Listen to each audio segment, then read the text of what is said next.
All right. So to begin, we'll start with the low, right? Low teacher control. So teachers who have this view of their authority in the classroom and their role, the role that they play as a classroom manager, it's based on this idea that the students are primarily responsible for controlling their own behavior.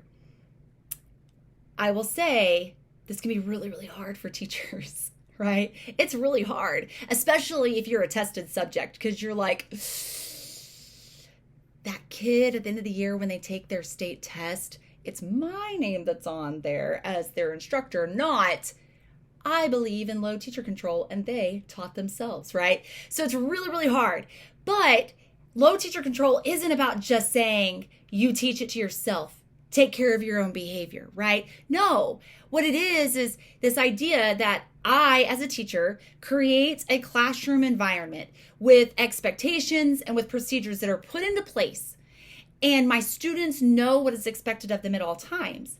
And because I do create engaging academic activities and learning environments and lessons and all that, and because I've developed a relationship with these kids, all of those components work together to where I don't have to be putting my thumb on top of them the whole time. They actually take care of it themselves. And so low teacher control really, really does emphasize the students' feelings and thoughts and their preferences, right? And as teachers, sometimes we try and sprinkle this in, right? And this might look something like, I lecture 4 days of the week, but on Fridays, because it's pep rally schedule and because half the kids are going to be out because they're going to leave early after the pep rally for the game. And then we also have a UIL academic competition, so kids will be gone for that. And it's Friday. I'm going to give them a menu or a bingo card for activities, right? This goes well beyond that, right? So the idea with low control, right, and the approaches that a teacher takes is that one, the teacher, they structure the classroom, right, that it facilitates students' control over their own behavior, not students' control over each other's behavior, but they are responsible for themselves, okay? And the teachers, their role in this is they help the students see the problems, right? See the problems academically, but also behaviorally, and kind of guide them towards those appropriate decisions.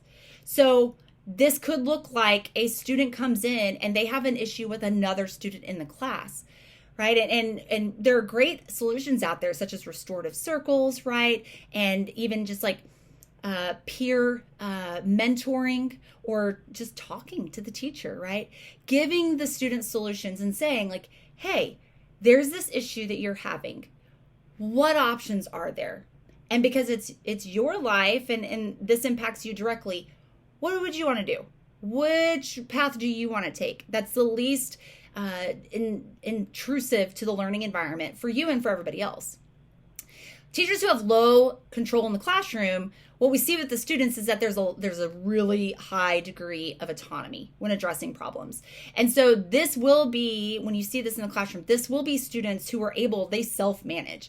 And they also are able to hold each other accountable, not by direct correction of behavior, right? Because that could create some rift or some issues or even make problems larger.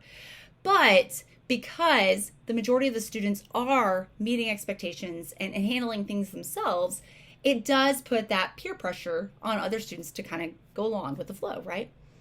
And with this, the students are able to consider options and solutions to their own problems. And that's what we ultimately want, because our kids are going to become adults and we want them to be able to make decisions on their own that are healthy and that are appropriate for them.